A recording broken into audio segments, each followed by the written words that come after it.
Well, I bet you guys were all thinking, where's this Premier League show? The twist never happened. Well, I ain't ducking no spoke. I ain't ducking no heat. I'm here to congratulate Manchester City on winning their fourth consecutive Premier League title. We will wrap up the season. Everything. We're going to discuss the FA Cup, the season as a whole, every big team under the microscope, moving forward, where they're positioned at for next season. We got a packed show. We're going to try to fit as much as we can into a small period of time. Let's go!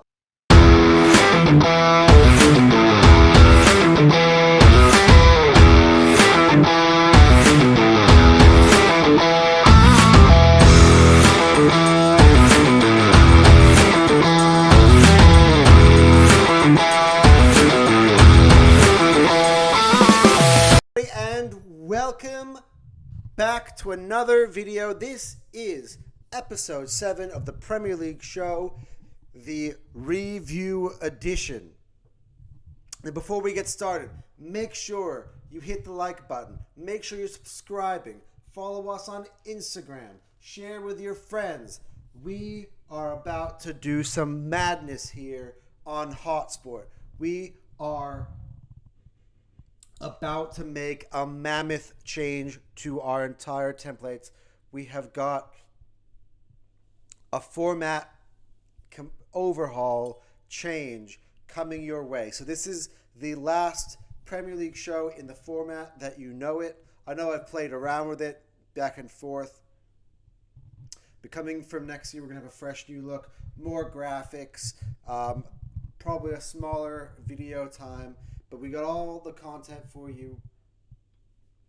Everything is going to come on. And you think this is going to be it? No. We're going to have you covered over the summer with the transfer window. And obviously, we'll be discussing Euro 2024. You're not going to miss any of it. So, to make sure you don't forget to hit right down here the subscribe button, right? It takes you 1/10 of a second to do. Click of a button, right? Hit the notification bell so that you do not miss when our videos are uploaded, so you can be the first ones to view. Hit the like button to help with the algorithm. Share your friends. Get the word out. Follow us on the Instagram, and you should be as right as rain. But let's get into it. Okay, so we might as well just get this one out of the way, establish how the Premier League season ended, get the elephant out of the room. Yes, Manchester City have won their fourth consecutive title. As much as I was sitting here telling everyone, do not give up on the season. Don't just think it's over. What are you guys doing saying it's over? And in a way I was wrong, and in a way I was right. I was wrong by the fact that, yes, that weekend, the big weekend. In fact, the first weekend I started posting final score graphics on Instagram was the defining weekend where Man City beat, who was it? They beat Crystal Palace 4-2, and was it that weekend or is it? No, it was the following. The Man City beat Luton. Sorry, it was that weekend. Man City beat Luton. Arsenal lost to Villa. Crystal Palace beat Liverpool. And everyone thought the league was dead then. And at the end of the day, yes, that was it. Because Man City, from that point onwards, never dropped a game.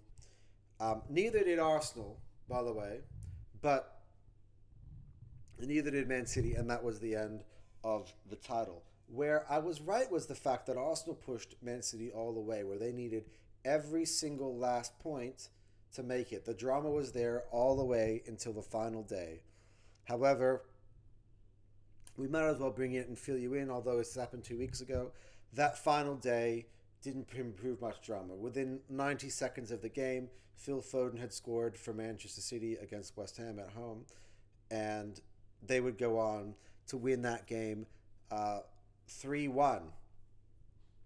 And Arsenal did win 2-1 against Everton, but it wasn't enough. So Man City do win the Premier League. Elsewhere, just for finalities, to ram home my Tottenham point.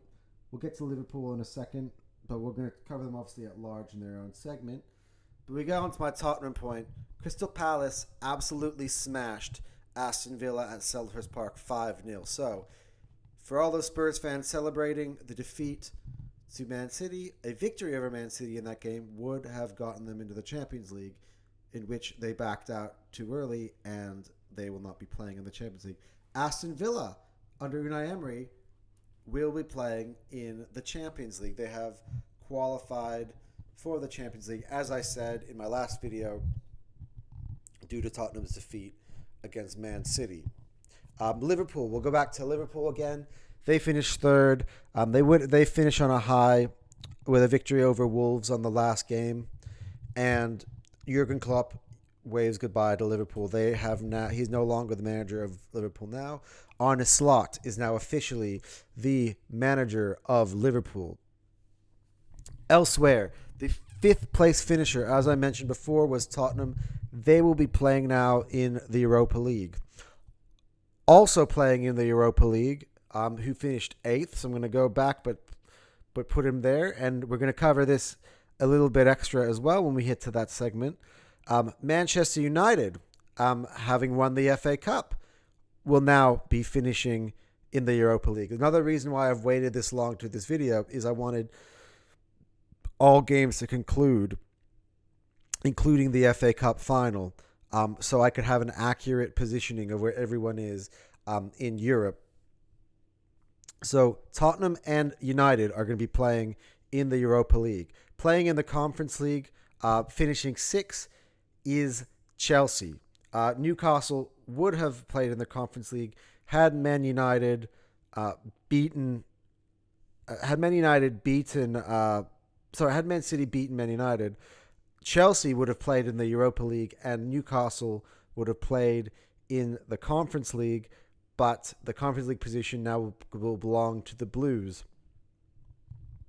who we will cover. So that's kind of the end of the Premier League campaign. There's not really a reason for me to go any further than that. I basically said all that needed to be said, which was Man City did not make it that much of a dramatic final day. They scored early. They kind of put it out of question. They made it 2-0. There was some hope for Arsenal at one point when Mohamed Kudus had a sensational overhead kick to make it 2-1. They were basically one goal away at one point, if you really think about it. But Rodri made it 3-1, and that was all she wrote. And Arsenal actually went behind in their game. That was sort of the drama, but they did come back from 1-0 down to win 2-1. But again, Kai Havertz's winner, by the way, in the 87th minute, 88th minute, did that for them. There was controversy behind the goal. Was Jesus, did he handball in the lead up to the goal? But the goal stood. But that's it. So Man City do win the Premier League. Once again, I'm going to talk about them in their section, and I'm going to give them their champion monologue. But congratulations to Manchester City. And that is a wrap on the 2023-2024 Premier League campaign. So firstly, we must celebrate the champions. Now, a lot has gone on since they have triumphed. A lot of drama in regards to their inevitable 115 charges and them actually suing the Premier League. They've lost out on the FA Cup.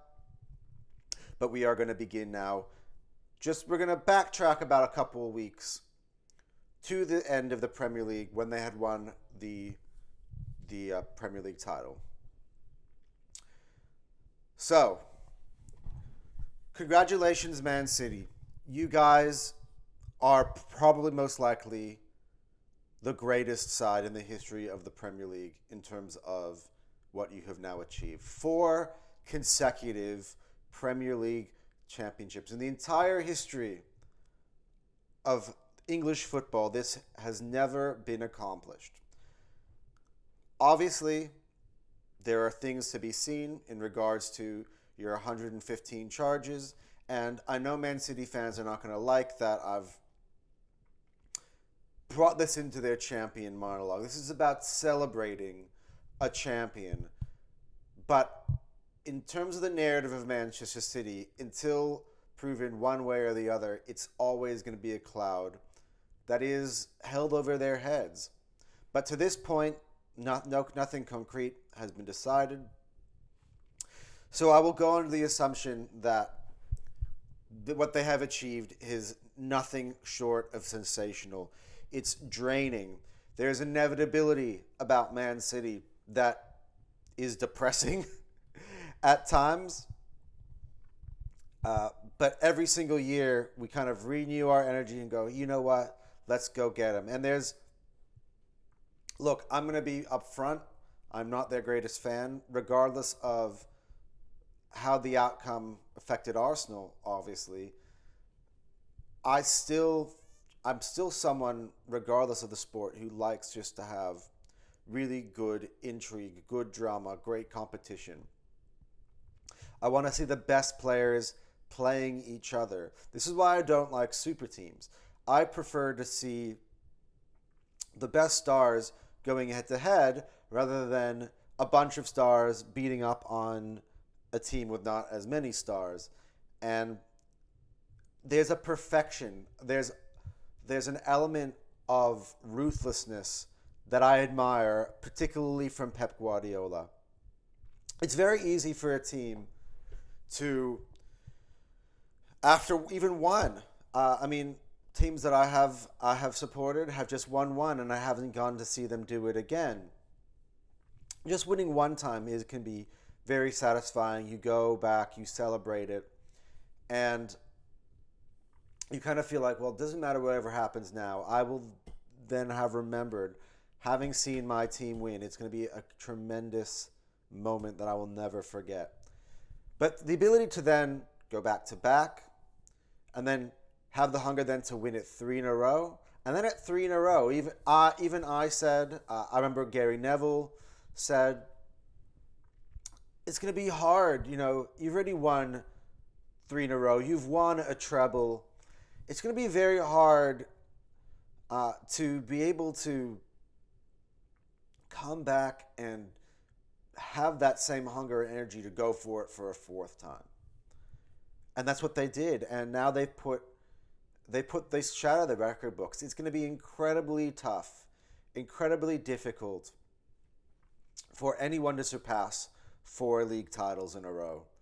We have never seen it happen forever. It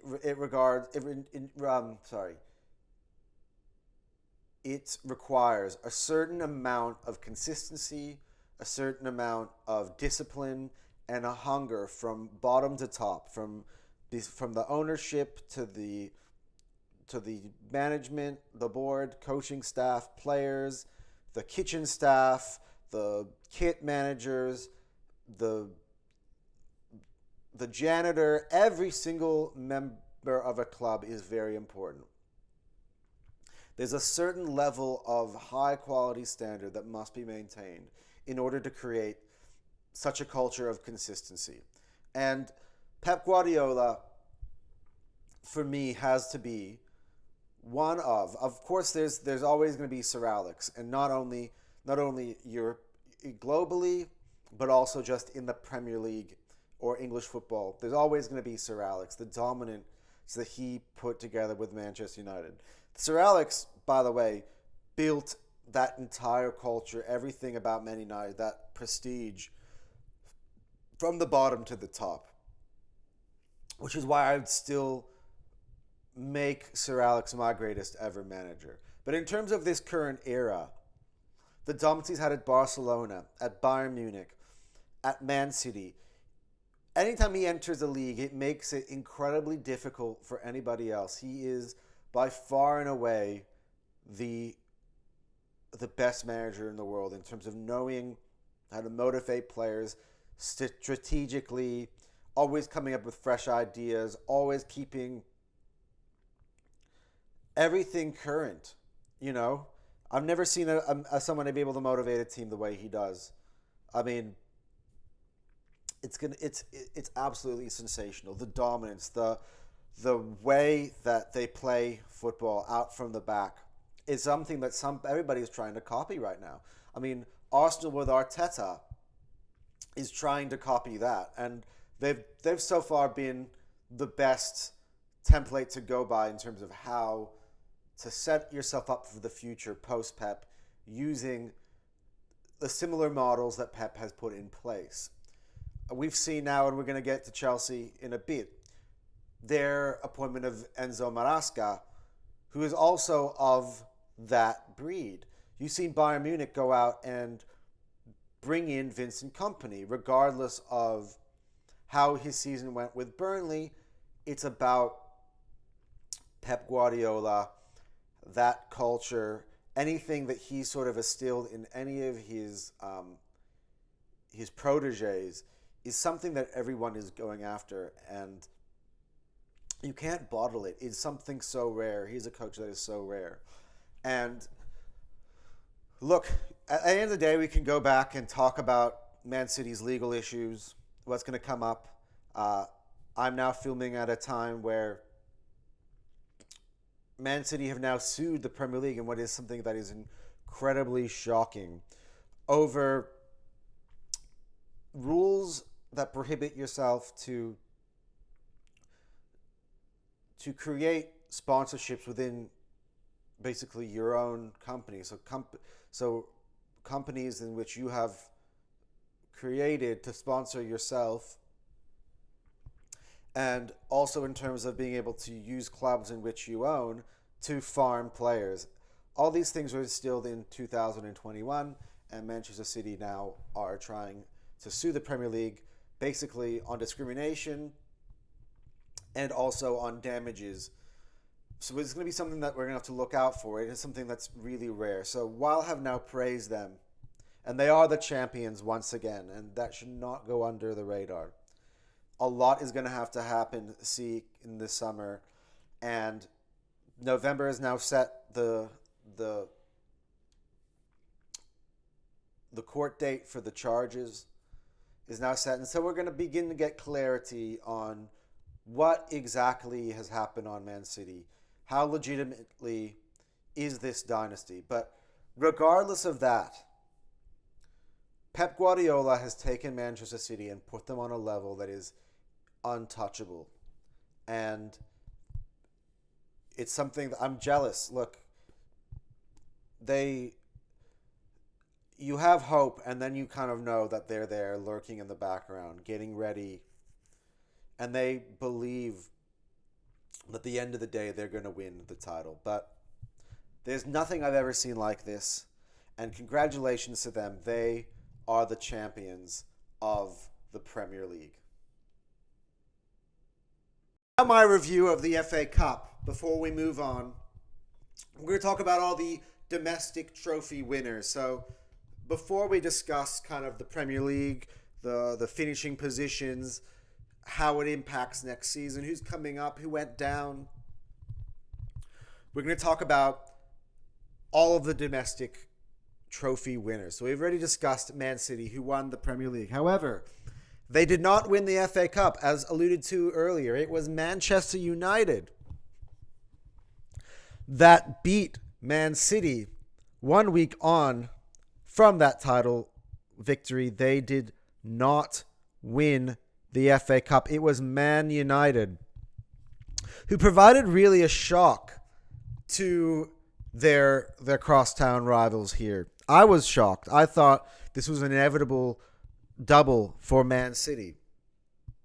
Before we move on to Man United and not just discussing this FA Cup, the action in which unraveled in that final at Wembley, I want to talk about the landscape necessarily of where the league could go in terms of Man City. I've now discussed their championship victory and praised them for it.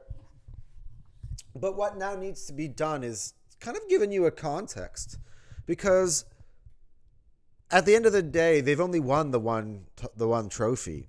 Last year, they won a treble. This year, they won the one trophy. And it shows to you that it is difficult to sustain that amount of dominance. It is tiring. It is exhausting.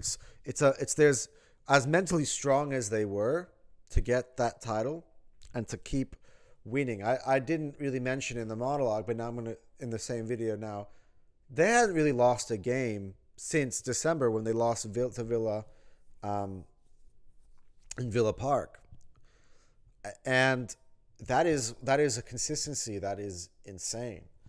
And they also got knocked out of the Champions League without having lost a game. They did draw 2 games, and it ended up going to penalties, and they lost there. But this is a loss that ended that unbeaten run. And I think it shows you that they're somewhat human. And I kind of felt like they used a lot of their mental energy because Arsenal had pushed them to the very last day of the season. I think it was easier for them last year to win that treble because Arsenal had coughed it up and had given them maybe a week or two, having known that they have won their title, in order for them to rest certain players so that they'd be ready then, mentally sharp and prepared for the FA Cup final, and ultimately 1 week after that for the Champions League final. I feel like at this point, though, because they were stretched all the way to the end, they were pushed and they hadn't lost since December. They knew it required, at the end of the day, they won the league by 2 points. It required every single one of those victories, because otherwise, even one extra draw, they would not have been the champion. That's how tough it was. And that is kind of the template of how you're going to have to beat Pep's City moving forward, which is you're going to have to really have someone who can push them all the way. And eventually, like in this FA Cup final, I felt that they came out flat. You could tell this was a team that was tired. They had their eye off the ball. They had already celebrated a title, and they weren't as motivated to come in the next game. There was something natural, and I'm not taking anything away from Manchester United, who threw an error from Gvardiol, who headed the ball over Ortega, fell to the feet of Garnacho, put Man United 2-1 up, and then Man United went 2-0 up when Garnacho, again, who had a brilliant FA Cup final, set up Kobe Mainu for a goal that put them 2-0 up. And then there's a Doku goal that was a consolation for Man City, a beautiful shot from outside the box, in which a period where City were chasing the game. But however, Man United were able to hold on and win the FA Cup. And many debates have sparked from this, obviously, which is, have Man United had a more successful season than Arsenal? And even Liverpool to a certain extent, who we will get up to next. But at the end of the day, Man United, congratulations for winning the FA Cup. And I know, as an Arsenal fan, what that is like, what that can mean, especially when you're having a season in which what Man United had. At the end of the day, regardless of it, there is still a beautiful day of excitement, of hope, of glory, that you can come out of it with a trophy to show at the end of the day is something that is incredible. But what Man United need to look is everything in the larger context. And I don't want to make this a debate against Arsenal, because I think this is just, it's a stupid debate to have, honestly. And it's just football banter at the end of the day. But now we're going to talk about Man United as a whole. Now, in the 2 seasons Man United have been managed under Erik ten Hag, they have won a Carabao Cup last season, finished in the Champions League, and this year they've won the FA Cup and essentially through that qualified for the Europa League, however finishing 8th. But there's been a change now in the upper management, obviously. Sir Jim Ratcliffe has bought a majority share off the Glazers for Man United, and his company, Ineos, has now basically gotten the controlling power of Man United in terms of from the footballing decisions that is theirs to be made. And of course, they've added some very key members to run that football club. Omar Barada, been brought over from Manchester City, as well as Dan Ashworth from Newcastle. And so there's going to be, and there's all the people that are going to be involved. Laurent Blanc, former manager of France, also going to be involved in sort of the decision of how they're going to take Man United forward. There's going to have to be a lot of change, and the culture definitely needs changing. There's still going to be questions on Erik ten Hag if he's the manager next season. Personally, as the day goes by, I'm starting to feel like he might be back. I thought for sure he'd be out, and he could still be out. Those decisions have yet to come to a fore, and I think it's very mature on their part to actually really take their time, analyze everything that's going on, so that they can actually build a framework for how they want to take their club forward. I've already seen the new transfer policies. They don't sign anybody over the age of 25, which I think is a really good policy. It's the most successful clubs really maintain that policy. And what players are they going to go out? Because I just feel like there's a big culture issues at the club. What players are they going to bring in? That's going to tell you the type of football they want to play. Is it the Ten Hag? Is it? I wouldn't say Ten Hag over Man United the last 2 years. I would say what Ten Hag envisioned from the beginning after taking the job from Ajax. I still haven't seen that version of ball that he wants to play, and maybe he's going to convince Sir Jim and Dan Ashworth and Omar Barada of that. That is yet to be seen.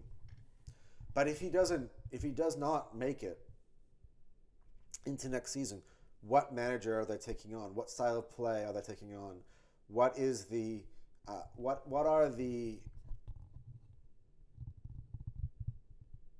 what's the ethos of how they want to move forward? And that's going to be something that's going to be interesting. So at the moment, they have won the FA Cup, and congratulations to them. There is going to be so much to discuss and unpack about Man United. The transfer targets as well. We're going to get to all of that stuff when we do our transfer shows. So it's going to be really intriguing, obviously. But congratulations to Man United. You are the FA Cup winners of 2024. Third domestic cup winner, the winners of the Carabao Cup, were Liverpool. And obviously this is an event that happened many months ago, even before I opened this channel. But it came in a period where Liverpool were reeling from many injuries, and Jurgen Klopp turned to a lot of his younger players, and they were able to go in and defeat a Chelsea side that played, I don't know how to explain it, but they didn't really give it a go in the moments where they had Liverpool. And Virgil van Dijk obviously scored a big header that won them the game, and Liverpool won the Carabao Cup. But let's move on to talk about the real things and talk about kind of the season quickly as a whole, and from my perspective. And obviously I've covered this, I believe, along in many videos. But I felt for the most part that Liverpool was a team in transition. I did not realize, obviously, at one point that they would be a team that was really in transition in terms of the end of an era of Jurgen Klopp. And we'll get to that in a moment. But I felt like for the most part this season, Liverpool really gave it a go, and they faced a lot of adversity. And it was actually one of, I feel like, Jurgen Klopp's most impressive coaching displays. I know it didn't have the glamour, the Champions League, the Premier League finish to it, like we are used to having with him in the past. But this was one where he really struggled in terms of having key players fit for a long time. He's trusted in some youth players, Connor Bradley, Dan, for instance, Harvey Elliott at points, Jarrell Kwanzaa. So he had to turn to a lot of his younger players, and they hung into that title race for a very, very long time. But I always got the sense that I didn't believe they had it in them to really make it when they got to those key stretch run, to that title run in. And I kind of always felt like they were vulnerable and they were getting away with win after win after win, but I wasn't ever really convinced. I kind of felt like on another day, a different team would have put them to the sword or gotten a better result out of that. And eventually that's kind of what happened. And not only did it happen, it also kind of led to kind of a bit of a downward spiral that obviously had them losing in Europe as well. It started with a draw against Man United. They also backed that up by losing to Crystal Palace. They had, there was a game where they were beating Aston Villa away from home 3-1, and all of a sudden they just kind of let Villa back into the game. They made it 3-3. There were a lot of different results. Remind me of extra ones. It's just I'm kind of recording here on the fly. But I kind of felt like, they were in a great position, and I also don't want to let them off the hook here. They were in a great position. They had a 5-point lead at one point, sort of when Arsenal were struggling in December and Man City were playing in the Club World Cup. I felt like that was a real opportunity for Liverpool to kind of take advantage of it, and they really didn't. I thought the turning point of the season from that perspective was when they went to the Emirates and they played Arsenal, and I think they felt through the two matchups that they played, because they had a draw at Anfield and then they beat Arsenal in the FA Cup. I think they kind of felt like a little bit slightly overconfident about playing Arsenal, and the version that you saw of Arsenal, and we'll get to obviously Arsenal segment there, was vastly different than the one that they played in December twice. Or did they play in January? The FA Cup, December, they played in January. Yeah, that's right, the FA Cup. The FA Cup game. It posted by Arsenal was a different story, but I kind of felt like at that point you saw it, and Arsenal dealt with Liverpool with such ease, and I kind of felt like there is a difference in class between Arsenal and Man City and Liverpool. And ultimately, I think in attack that they kind of fell victim of maybe not really some good finishing. They always manage to create many, many chances, and they are very quick. They can create chances all the time. But I kind of felt like the Darwin Nunez's, the Luis Diaz's, the Cody Gakpo's, they just weren't necessarily putting the ball in the back of the net, and they needed, like Salah was struggling. I don't think Salah, especially in the second half of the season, played anywhere near his best. Obviously, he dealt with injuries. He went away for AFCON and came back, obviously, from AFCON with an injury, and it took him a while to get back on the pitch, and I just kind of felt they didn't really have the Mo Salah and that they're used to having. But looking forward now, obviously, Jurgen Klopp has now left the club, and I just want to say a quick few words about Jurgen Klopp. First of all, thank you. I'm not a Liverpool supporter myself, but I've always admired. I was excited, actually, when you came to the Premier League. I always admire the way you play football, the type of human being you are, the way you're able to connect with the fans and with the players, how dedicated you are to your craft, and how you're always all about player development and doing things the right way. And I could tell he was a big father figure to many people at Liverpool, as he was at Dortmund. And look, he took Liverpool from a team that was struggling for success for many, many years. They had some very dark periods prior. Not so much earlier under Brendan Rodgers where they were knocking on the door, but Jurgen Klopp was able to come in and really kind of reignite Anfield and get them over the line. And I feel like, knowing Liverpool fans myself, there is a connection to Jurgen Klopp that is very special and very beautiful. And you just love his personality, the way he laughs. It sounds like I'm hitting on him, but yeah, he's just obviously a very, very great man, and Premier League is gonna miss him. And given the era he came into with Pep Guardiola at Man City, for him to be able to win the Champions League and the Premier League is a remarkable achievement. And yeah, he's going to be missed. But moving on now for Liverpool is what's going to be moving on forward for them. Arne Slot is going to take over, which obviously means a difference in style of play. I'm interested to see what style of play that he integrates with Liverpool. Obviously, that means what sort of players would he looking to bring in. So I feel like this is going to be now a time of transition. I feel like for Liverpool, what's best for them is to basically change to the Arne Slot and sort of football almost right away.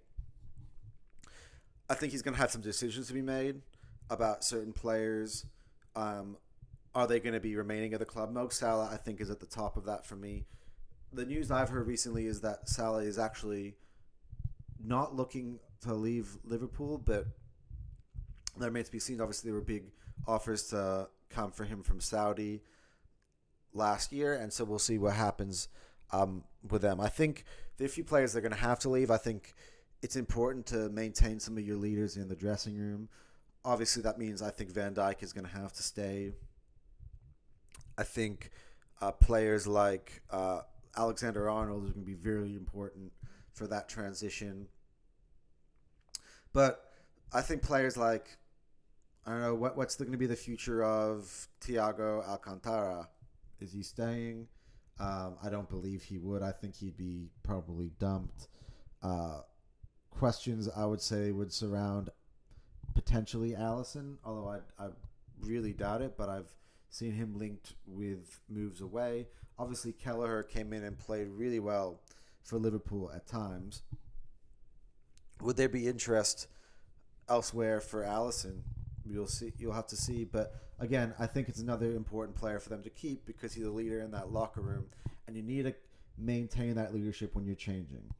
I think that's very important. One of the reasons I felt Chelsea was able to maintain being a top-level team during the Roman Abramovich times when he kept switching out managers is the fact that you had John Terry's and Frank Lampard's and Petr Cech's and Ivanovich's, John Obi Mikel's, Ashley Cole's, Didier Drogba's. Those type of players I felt were essential in maintaining that core group and knowing that regardless of the change in manager, there's always going to be some form of stability, and I feel like that's going to be very important. But what players that Slot believes doesn't fit in his style of play, what players is he looking to bring in? It's going to be something that's going to be very intriguing. I still expect Liverpool to be a top 4 team next year. I still think, if you look at some of the teams below them, Man United, Chelsea, Spurs, even Villa, Newcastle, I still think even with a change of manager, I just think that Liverpool are still a step above them. I think currently Liverpool are comfortably the third best team in the league, and I don't believe a managerial switch is going to change that. I feel like Jurgen Klopp has left Liverpool in such a good position that basically there should be a few tweaks here and there, change obviously the style of play as I mentioned, but I think Slot's got a really good platform to work with. He's got a lot of good young players that come out of the academy. They produce. One thing that Klopp has been great at is being able to give young players a chance. You know, Connor Bradley's come onto the scene. Does that allow Slot to use Connor Bradley more as a right back and allow Trent to play in the middle, given Trent's incredible ability to pass? His long-range pass ability is probably the best of any player in the world. And so I expect him to kind of utilize that. I think it's something that Klopp has sort of teased, but necessarily never really embraced. And I feel like the next manager is going to be doing that. I feel like he's going to have a good summer for England playing in that role, and that it's going to inspire Slot to use him in that role. And now, apparently, from what I hear, his style is very similar to an Arteta, which is obviously now the chic thing to be trying to copy nowadays. And so that means he's going to play a 4-3-3, probably with one inverted fullback, uh, probably one more, two really advanced eights, no really number 10s in the team, which I think could suit players like Szoboszlai and McAllister, allow them to play a little deeper. I can imagine Szoboszlai playing a Martin Odegaard type of role and McAllister playing maybe the kind of role that Arteta envisioned Havertz playing for midfield. That guy who can bomb into the box and score goals. But for me, I think what's important for them is to address what they couldn't address last year, which is getting a really solid number 6 to play in behind them. And you know that they're willing to pay over 100 last year for Caicedo. So expect Liverpool, I think, to really go out there and find themselves a top level number 6, which would be a really good way to kick off Arne Slot's his reign as manager of Liverpool. I also think they need a bit more polished attackers. Maybe take a look at maybe finding yourself just kind of more I don't know about getting rid of Diaz and Nunez, but I think having alternatives to Diaz and Nunez. I know you have Gakpo in there, and you have Diogo Jota, and Diogo Jota could play a really critical role. He could maybe play a similar role that Roberto Firmino played many years for Jurgen Klopp, but we'll have to wait and see. A lot of it is really an unknown. But I think what Liverpool have to be able to do is kind of just reset here and work off the platform that they've been given. But I think they're going to be okay. So now we move on to the Premier League runners-up, Arsenal. And obviously you know that I'm going to have a lot to say about Arsenal. And I could obviously make a video separately about Arsenal for about an hour, but we're going to try to keep it as brief as we possibly can. Obviously, Arsenal pushed Man City all the way to the end. I mentioned that in the FA Cup review that I made earlier in this video, that I believe that really Arsenal were the template for how you need to approach playing Man City this season.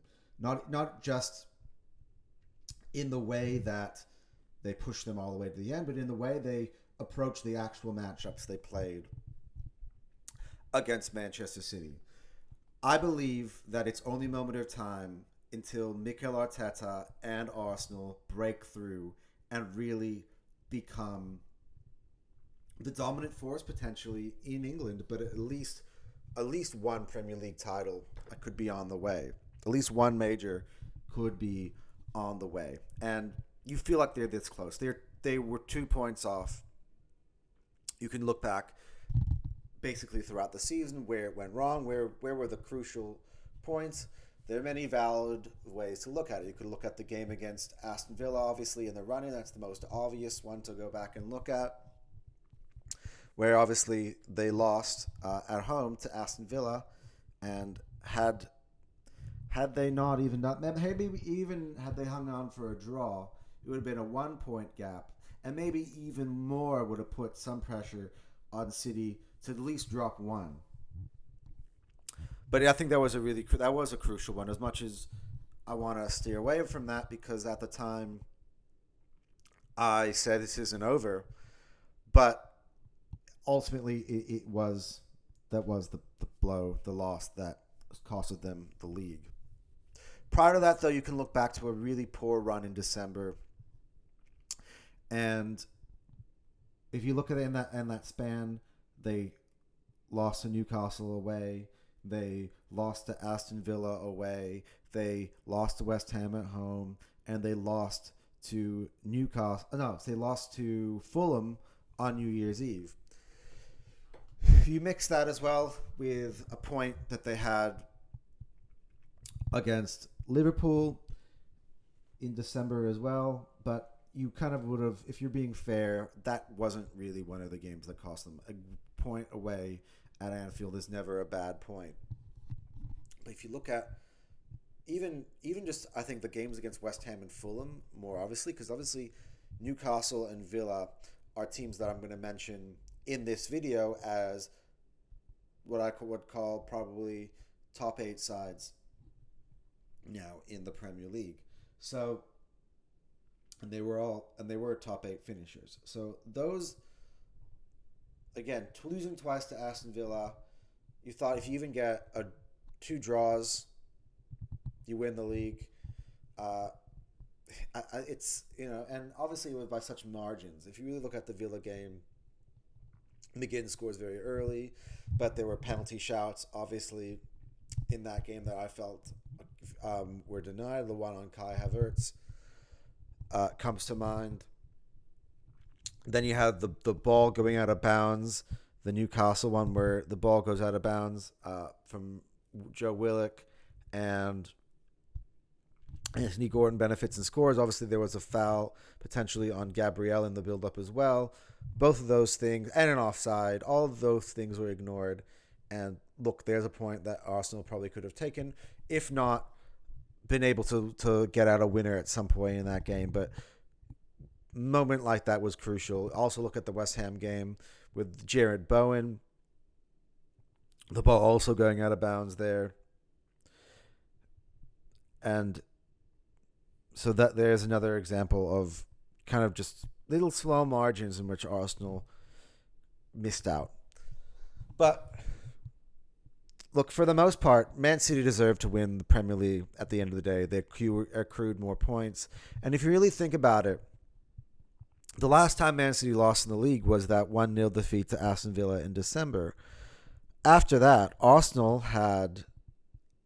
that moment, Arsenal had lost to Villa, lost to West Ham, lost to Fulham, lost to Villa again. And so they lost 4 times post Man City's most recent defeat. And you can't afford to lose 4 times more than your title rival in that period of time and expect to go out ahead and win the league. So if you really think about it, they messed around in December. That was a period that they dropped off. And Arteta is going to have to find a way to just keep them more, even though everybody has their up periods and their down periods, and City had their down periods too. He needs to be able to maybe make that squad a little bit more reliable, or a little bit more, a little bit bigger at the back end. In terms, what I mean by bigger is not necessarily by numbers of players, but by having more of a deck of cards in which he's happy to play and rotate. So players who can rotate in and out for some of the key players who I felt like played too many minutes in this season. I look at guys like Saliba, Odegaard, Saka, Ben White, I felt played too many this season. Obviously, Declan Rice was relied upon too much this season. Havertz was relied upon too much this season. Gabriel, at times, relied upon too much this season. But if you really noticed, Arteta was able to kind of chop and change a few of the pieces in and out that was able to kind of revitalize their form at different times. If you look about the time at the start of January, he put Jorginho in to pair with Rice. They got the big win against Liverpool. He was the man of the match in that one. And they basically kind of created some sort of understanding, a system where it allowed Rice to kind of move on forward and be a bit more part of the attack, while Jorginho was able to protect as a 6, while also be able to use his really good vision, his ability to break lines, and I think it really worked. The next time, obviously, after the Villa one, he puts Thomas Partey back in to the team, and that, again, re-inspires. You have Thomas Partey who's able to do what he does, which is be able to win the ball. He's much more athletic. He can run around. He makes great passes. He combines really well. He's a powerful player in midfield. And again, opens up the spaces for Declan Rice to be able to play more as an 8. And I think that kind of re-inspired. There were times where he put Kiwior in at left back.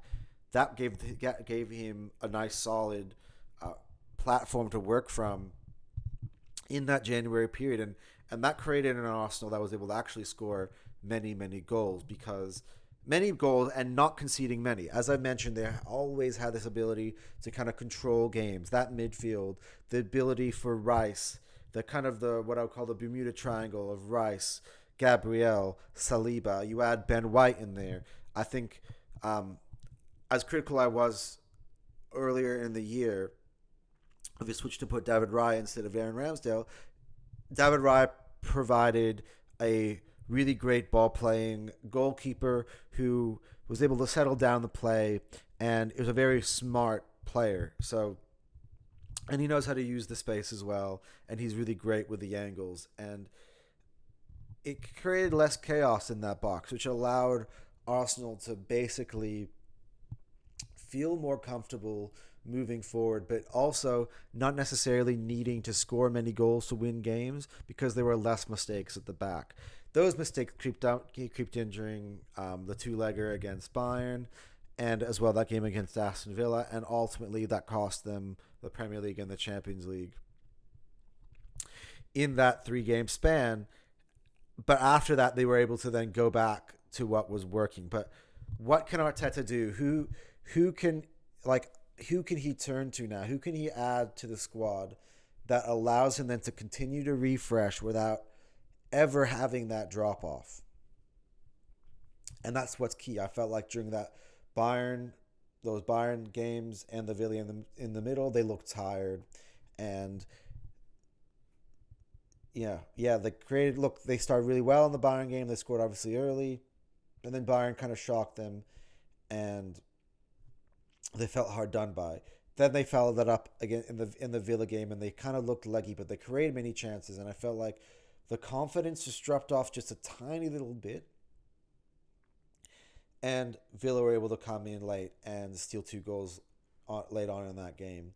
And then again, that translated again, going back to Munich, where they really weren't able to really create chances in that period of time. So what Arteta's going to have to do just to prove to have the difference, obviously he's going to have to match. So if City makes any improvements, Arteta's going to have to match those improvements, plus adding a few extra depth pieces. I reckon if, let's say, Arsenal add maybe another 6 or 8 next to Declan Rice, I think that could really make Arsenal really solid. Obviously, they had to keep changing that position. You had Jorginho in there at times. You had Havertz in there at times. You had Partey in there at times. And you kind of want to have kind of 2 Declan Rices, if that makes sense. And that would make Arsenal almost unstoppable for midfield. They could almost dominate every game in midfield if they were to add that sort of a piece that is more there consistently. I feel like Jorginho, because of his age, doesn't have the ability to make it through 38 games playing that position. And Partey he's also heading into his 30s, and he's had way too many injuries that he wasn't able to keep himself fit throughout the season. So he needs a more reliable partner, I feel there for Declan Rice and for Odegaard.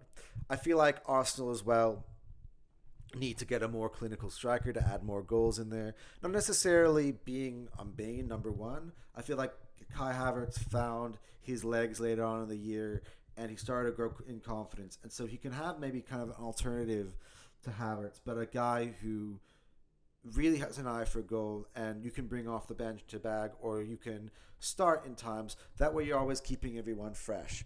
The other player I think that Arsenal should look to bring in is a defender of whatever sort it is. Maybe it's a fullback, maybe it's another center back, because I felt like Arsenal benefited a lot from having Gabriel and Saliba available for most games this year. Obviously, the year before that, they lost Saliba in the key stretch run, which ultimately cost them that title. So Arsenal need to be able to ensure that if such an occurrence happened, that they have good coverage at the back there. Obviously, they didn't have Jurgen Timber for most of the season. That's a really crucial piece there. So it's almost adding someone onto defensive ends of the pitch who was planned to be the main starter last year and only lasted a game, not even a game, before getting hurt. And you can see in that last game against Everton the sort of impact that a Timber could bring to the team. So maybe just bringing in another player of that Timber sort of quality just to kind of complete that defense, which has been so perfect this season.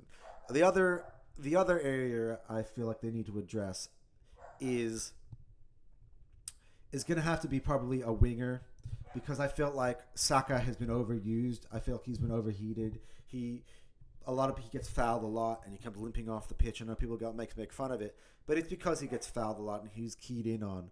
And I feel like there are many times when Saka, you could just tell he's tired and he's hanging in there, and you kind of wish you had the ability to do what City did with Phil Foden, which is be able to swap him out. At the end of the day, during their Champions League times with Real Madrid, he was able to use Foden in the Real Madrid games and keep him on the bench and play Jeremy Doku, in the Luton game. Obviously, that was his standout game of the year, which obviously was the biggest result I felt for City in the title running because it made the difference. And so Arsenal need to have maybe a Jeremy Doku type of signing addition into the team just so they can refresh. Obviously, you got Saka there. You got Martinelli there, and you got Trossard there. Gabriel Jesus, I think, might be able to be utilized more on that wing as well.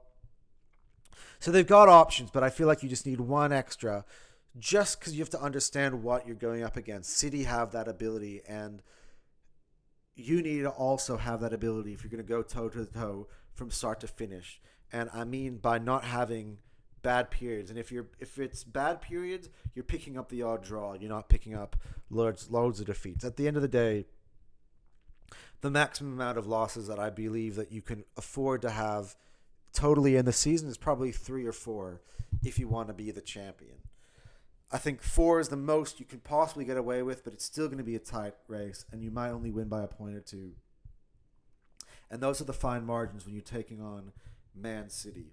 But look, at the end of the day, though, I think Mikel Arteta is the coach here that I think everyone's trying to emulate. I feel like you have to remain patient with him. He always has proven, at least to me, that he knows what he wants to do very, very well. And he's able to adapt and adjust, and he's constantly looking for ways to mold Arsenal. He's always looking forward, and he's able to take gambles and risks. And his style of play is really good, and his way to motivate his team is really good. And he's got Arsenal. He's changed them. He's given them this winning mentality, and you can tell this is a team that's hungry. They're going to be able to have to give it all again next season. But I also kind of feel that they have the personalities now. They're going to feel the disappointment or whatever. It feels like to come this close. And they're really going to come at it next season. So it's going to be a really, really bright future, I believe, for Arsenal overall. And look, I think regardless of what goes on with City and all the court cases and stuff, or if the 15 charges come down, whether everything stays together and Pep stays, or whether the Man City thing falls apart, you never know what goes on there. But you can never assume that City is going to fall apart. Regardless, I still think Arsenal is the most well-positioned of all the other teams to be able to take a crack at them and try to win the league. Moving on to the other side of North London, the white side of North London, and that is with Tottenham Hotspur. Now, I've gone on and on about Tottenham and how they approached the last couple games of the season, the capitulation, how they fell apart almost completely, losing to so many different rivals towards the end of the year, which ultimately costed them the Champions League. We're going to move on from that because I feel like I've harped on it too much and look at Tottenham as a whole, where they're at, and how they can improve from then on. And look, I believe that they made a really good managerial hire in Ange Postecoglou. I think there were a lot of growing pains in there. There's a lot of hype at times. They started off very fast. He had them playing a better style of play, and ultimately, I think that it got them very, very excited. And there were they were sitting at the top of the table for a while there, and there were there was a bit of overhyping from many of the Tottenham fans of certain players that were in their team. But ultimately, the injuries did begin to pile up, and the form began to drop off. I felt that teams adjusted to the style that Ange wanted to play, and Ange didn't was too stubborn. I felt at times to then make the tactical switches himself. He said, "I'm only going to play one way. If Plan A doesn't work, we're going to do Plan A better." The high line he played against Chelsea. Even once he's had not one but two men sent off in that game, and he continued to play a high line with 9 men, and they got absolutely ripped apart in that game. And so I feel like either Tottenham is going to have to adjust and get maybe defenders who are able to fly up and down the pitch and play in that style to be able to get back. I think Mickey Van de Ven has got nice recovery speed, and Romero has got nice recovery speed. So I think I really like the starting center backs at Spurs, but I feel like they also going to need depth. Now they brought in the Draganovic. I don't really know much of him, but let's see. Is he going to get more playing time coming up next season? Or once he gets more integrated in the team, he's obviously someone that Ange has bought with something in mind. I think they lost a lot when Udogie was unavailable at the backup part of the season. I thought he was really tremendous at the start, and so he's a nice, bright, young talent. I also think Pedro Porro is a really good player, and he does suit the style that Ange wants. I just feel like he needs a bit more of that in terms of Tottenham really struggled to implement the way that Tottenham... the way I would say is that Tottenham's best 11 can play Ange ball perfect. What I'd say is that once that best 11 drops off and you get into that second group of players, those players don't necessarily work in the way that the Ange likes to play. I don't think Ben Davies works in the way that Ange wants to play. I don't think Emerson Royale works in a way that Ange wants to play. Again, I think that they found themselves a good goalkeeper that had a brilliant season in many stretches, but I also think got really found out towards the back end in Vicario. But again, the more years he gets under his belt playing the Premier League, even better will Vicario get. He's still only fairly young for a keeper, and so he's only going to progress and get more comfortable. They're going to have another summer to sort of work with Ange Postecoglou and the kind of the way he plays. I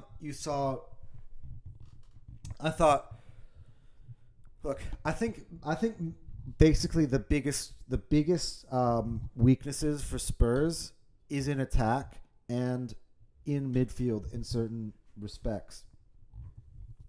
I think Yves Bissouma had his biggest breakout year for Spurs at the start of the year. He was being compared to guys like Declan Rice.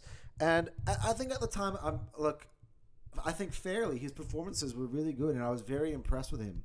But then he also got injured. He got sent off. And he kind of struggled to get that form back again. I thought Rodrigo Bentancur, I think they could do better than Rodrigo Bentancur. Pierre-Emile Højbjerg came in at times. I thought James Maddison started off the season really well and then completely dropped off to the point now where James Maddison has missed out on the England squad. So I think it's very important. It's going to sound very harsh, but I even think James Maddison, they kind of got the best out of what they could out of James Maddison, and he fell away. Either it's due to the fact that obviously he had injury problems, or that they don't have enough depth so that they can turn to other options. I think they're going to need to have another number 10 that can turn around, that can rotate with James Maddison. Maybe a younger version of that. I think, again, they need a better attacking 8. I don't really love the options they have there. I don't like really Bentancur or Hoiberg. They also have the other kid, the younger one. Just his name eludes me. He was. Let me quickly just look it up.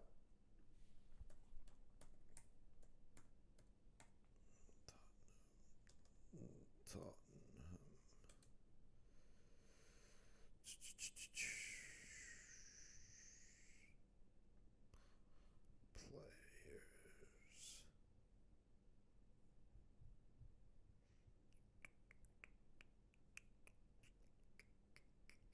Ah, yeah, Pape Mate Sarr. I actually really like him. I think he. What sort of roles does he necessarily play for them? But I think Pape Mate Sarr and Basuba is a good start.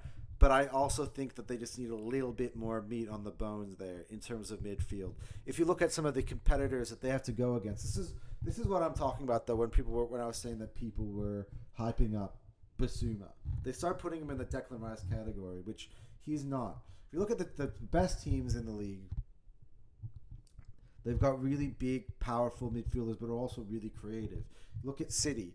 You've got Rodri there. You've got Bernardo Silva, De Bruyne, uh, Kovacic. Like players who can play in those roles and know them well. Arsenal, you got Rice and Partey and Odegaard and Jorginho and um, who else? Kai Havertz. I mean, he's more of a striker, but you have again though that is a much more of a powerhouse midfield, and then Spurs have kind of this younger, more inexperienced, probably not as talented midfield, which they overrate and overhype. And I think at the end of the day, they just don't cut that sort of. They don't really cut it like that. And I think they can obviously. There's a lot more to improve on the team. Going forward, I think they need a complete overhaul. I don't know how much longer Son has to go at the top level. Obviously, he's still a really good player. He's a very important player for them. He's the club captain. But what I mean by have to go, I mean having to rely on Son to play 38 games. You need to be able to like churn many different types of players into those positions and keep that thing going. They brought Timo Werner in. He obviously got hurt towards the back end of the season. Now he's been brought back permanently. Again, I don't know. Is he a long-term answer for them? I'm not really that sure. Richarlison surely is not. Kulusevski is a good player, but I just don't. I think they can obviously do better as well. And so there's a lot of. I think the philosophy from Ange Postecoglou is what's important. I think he's got a winner's mentality. And I think there's a lot of players with losers mentality at Spurs that he's going to have to get rid of, and he's going to have to kind of recycle this team. As harsh as it is, I think there's a lot of players on the Tottenham team that either are not good enough, or even if they are good enough, they're good enough to play for Tottenham. They're not good enough to compete with some of the other bigger teams in the league, if that makes sense. If their aspirations are to be higher than just top four, which they didn't even make this time, top five. But overall, I think this season was an improvement for last year. They've got a starting point of a project, and I think they have to just keep going. Let Ange Postecoglou basically create a squad that is deeper and also more able to keep up with what he wants to do. If his plan A is what he wants, you're going to have to kind of stick with it. If you guys are enjoying that, you're going to have to let him kind of dig deeper into that and create a squad that's able to sustain that throughout the course of a season. And so, look, I think Tottenham is the team now that's in best position. Obviously, I don't know how Aston Villa is going to be able to, if they're going to be able to maintain that Champions League. We'll get that in a later segment. Chelsea obviously would have been the other team that's well most positioned, and we're going to talk about them in a second. But Tottenham should look Liverpool's change in manager, Villa having to play a bigger schedule, playing in the Champions League. and trying to take advantage of that and see if there's a spot there. I think third or fourth can be open. I think third or fourth can be open for them, but it's a matter of if they can build a team that's able to compete at that high level. Now we're going to talk about Chelsea, and again, we're going to come towards the end of this video. I feel like I've spent a lot of time, and I could, again, spend a lot of time talking about Chelsea. And already, since the end of the season, so much has changed for them as a football club. Roberto Pochettino has been sacked, which for me was a shocking decision.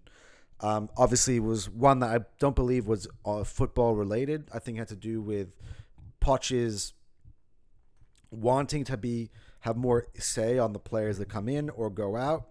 I don't believe that Pochettino and the Bowleys and the Imbalis and Clear Lakes and all those people who work at Chelsea, I don't believe they were on the same page as Poch. And that's necessarily why he's gone. And Enzo Maresca has been brought in now to be the new manager of Chelsea.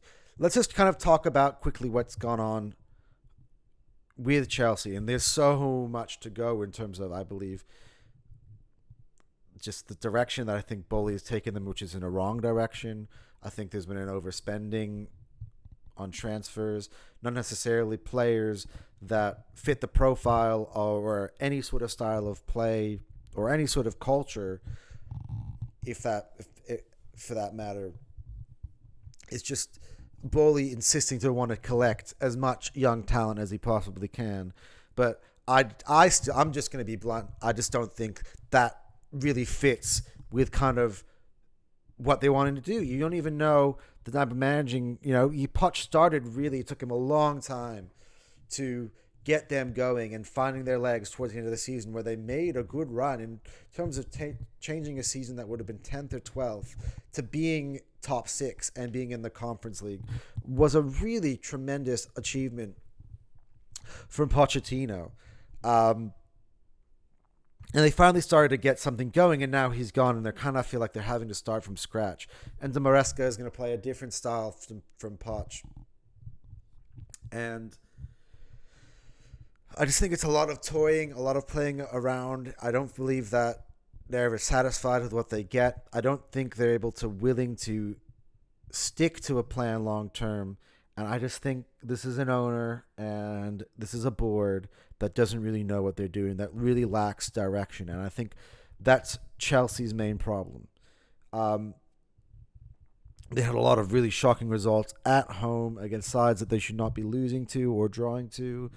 And you never really kind of knew what you were going to get out of Chelsea. You had the odd really impressive performances. I felt that they played some of the top sides really well, would get a result or a victory against one of the top sides, and then would proceed to lose to a relegation team or a draw against a relegation team or a team in the bottom half of the table, which they were at one point themselves. And as I said, Poch kind of got it together at the end. And I kind of felt like at that point, I'm just going to be honest, before the change, I thought if Mauricio Pochettino stayed in place at Chelsea, I felt that there could have been a continuity that they could have continued, a momentum that they could have continued into the next season that could have put them into the top 4. Now I'm not so convinced. And all I'm seeing is, instead of a realization or a kind of what's the next step for our process sort of moves, like let's move on, we've gotten to this, we've made signed these players, we're starting to play this style of football, we've got this coach, let's add and tweak to that. It's more like, nope, new coach, and we're going to continue to spend willy-nilly on whatever player profile. And it's just, I just feel like you're just going to get another season like you've had the last couple of years with Chelsea again. Look, they could go anywhere from top 4 at their best, even with Maresca, to 12th. And it's a huge, varying different set of potential circumstances here for Chelsea. Whereas under Poch, I felt like it was worst off eighth, best third, and I was more leaning towards third or fourth. I kind of saw that you would have, if Poch stayed, probably a handful, I reckon, of 5 teams, and I don't include Villa in this, and I'm going to get to that in a second.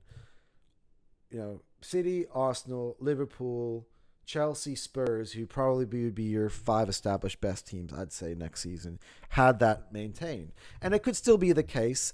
Maresca could come in.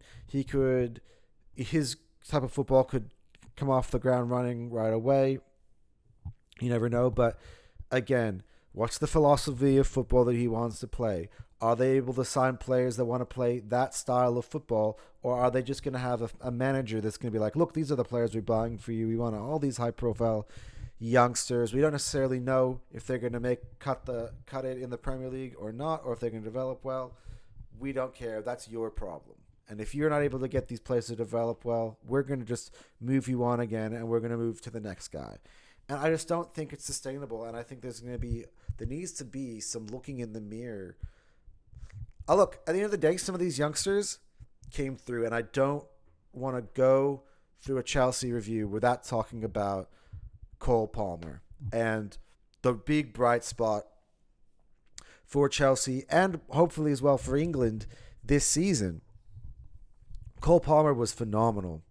And again, I think another target they're targeting this summer, Michael Olise was their number one choice there. They missed out on him. And eventually, I think they turned to their maybe third option in that position, being Cole Palmer. And by a stroke of luck, the kid who was at City, I think, ready to compete, bubbling on the surface, wanting to really prove himself that he's a top level. I think he started saying, I want to show that I'm a starter on a big club level player. And he took it beyond that. He said, not only am I a starter, I'm one of the top talents in this league. 20 plus goals, 32 plus goal contributions in the season for his club.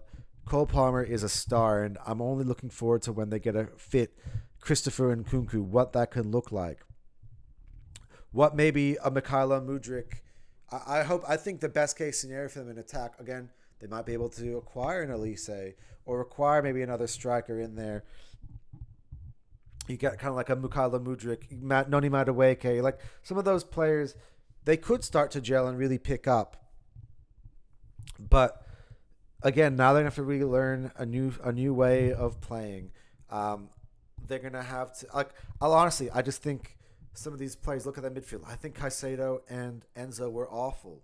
But maybe Maresca, maybe he's going to use them differently and put them in the right spots in their best position to succeed. Who knows? Malo Gusto, I think, came along as a fullback option for them really well this season. Again, Reece James, is he healthy? Is he not healthy? Levi Colwell, I had a lot of hopes for him this season. I don't really think that he's really cut it. I don't really know anyone at centre back. I mean, we're talking about like Trevor Chalobah now being spoken as their best centre back. That is not a top 4 level starting level center back. Like, I think there's so much to do. They've got so much to fix in goal, and I would say to Chelsea, be patient and trust the process. But what is the process? Is the question I would have. So don't be fooled into Chelsea PR. Don't be fooled into Maresca saying that he thinks that they can challenge for the league. They are far from that. And I think my advice to them is, before I go on another tangent, is to basically stick to whatever Maresca thing is now, okay? Let that thing progress and kind of see where this is and sprinkle on talent. If you continue to splurge massive on the transfer market, all you're going to do is make an even more inflated squad. Players in the team that are going to fall further down the pecking order are going to be unhappy, and those players are going to be on large contracts. And it just isn't really in sync. You have I think you have players in that team that I don't think are meant for that team. The player that I comes to mind for me for sure is Mikhailo Mudryk. He just doesn't look like the right fit for them. He just doesn't. Palmer does look like the right fit for them. I think Christopher Nkunku definitely could be the right fit for them. I think Caicedo and Enzo, and obviously look, you can see if you ever fit Lavia, if that fits in. I think Conor Gallagher is a good fit for them, but they're looking to sell him. Um, I think it's a mess. I don't think they know what they want. I think they've spent a lot of money on certain players, and they want the coach to implement those players. And they need to sometimes look at themselves in the mirror and say, hey, these players that we bought, maybe they just didn't work out. Maybe they weren't the right guys. And we've spent too much money. This is a bit of a waste here. And I just feel like it's Bowley not really having great football IQ, or them not really having good football guys in the building, and it just looks like really confusing and a mess from my point of view.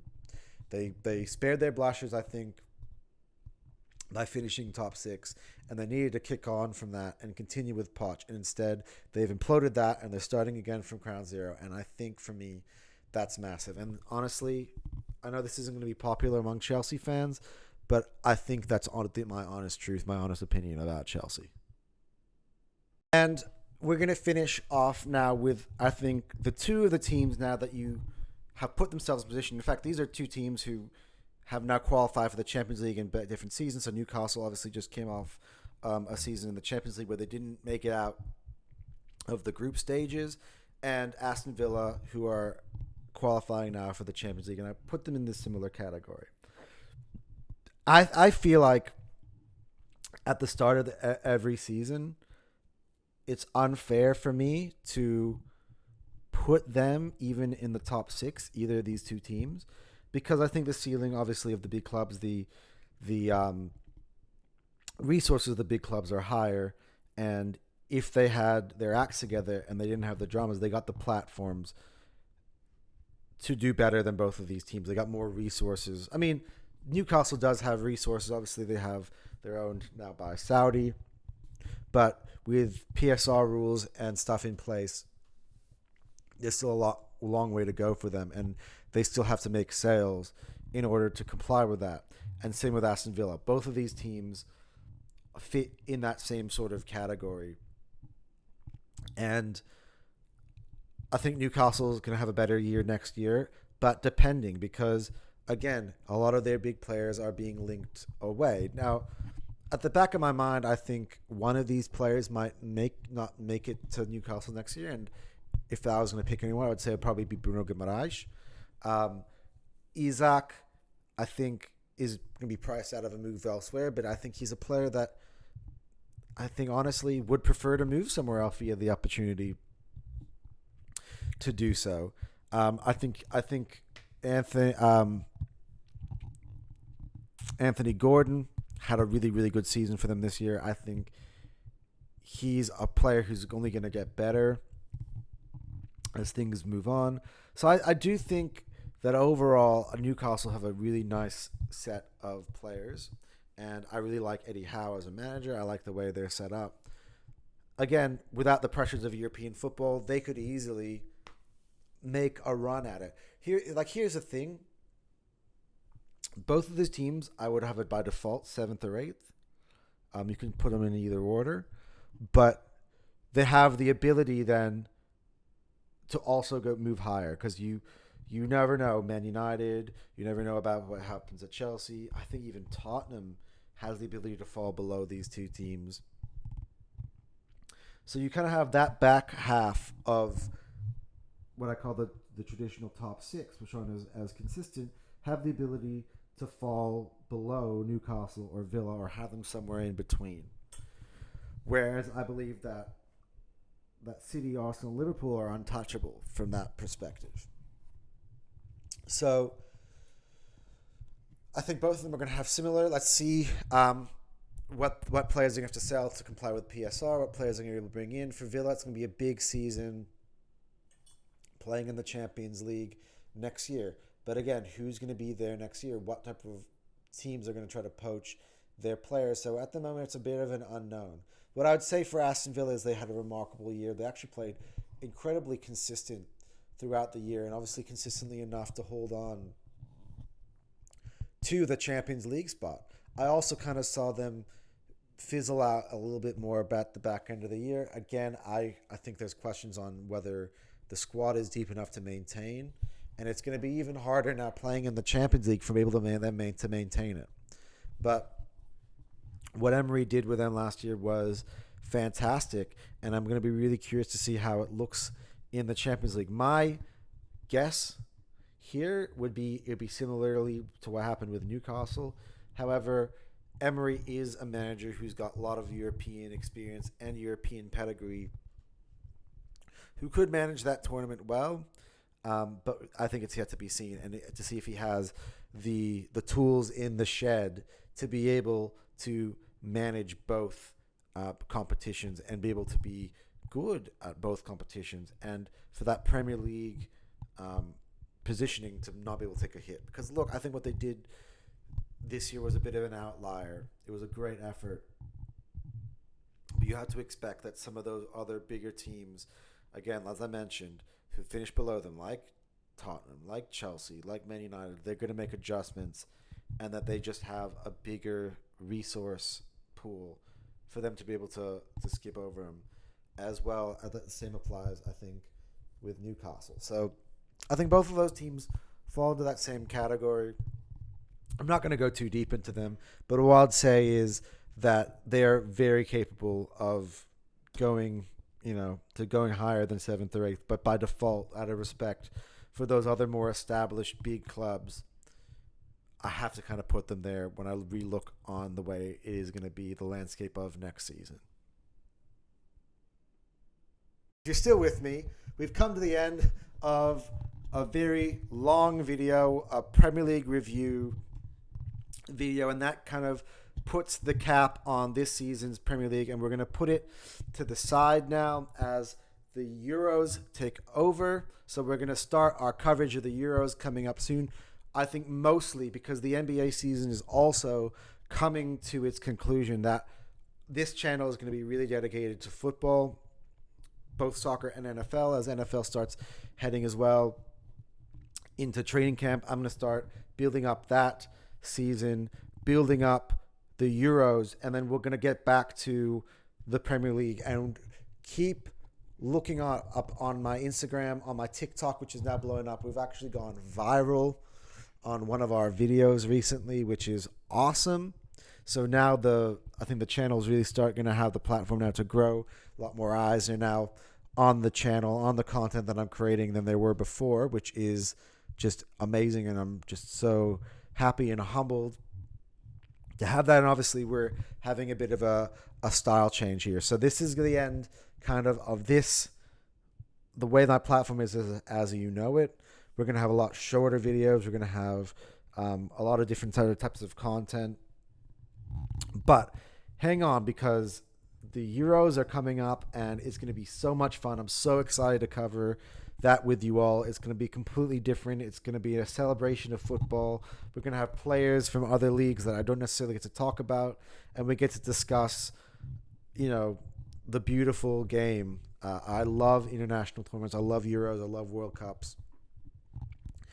And that's going to be coming up for it. And again, we're going to discuss the transfers, but I believe that's not really going to heat up until after the Euro. So, guys, if you've been here this long into this video, I know it's been a long one. Thank you.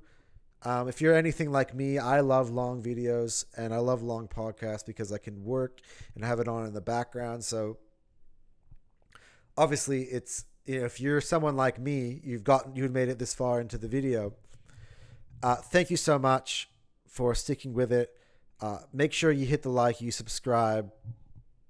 I'm going to leave the links to the TikTok and the Instagram because I do put a lot of my shorts on there, and I think the shorts are really good quality.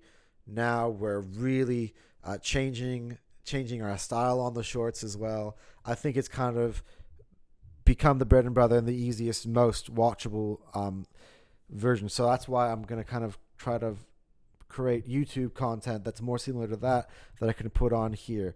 But make sure you like it, making sure you're subscribing, following us on all our platforms, and it's been a great Premier League season. Obviously, I haven't covered all of it with you. I'm looking forward to next year where we can do it from start to finish, where I can preview it.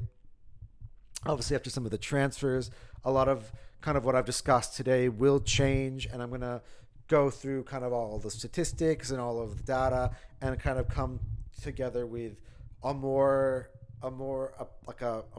put together preview of the Premier League. So that's gonna all eventually come.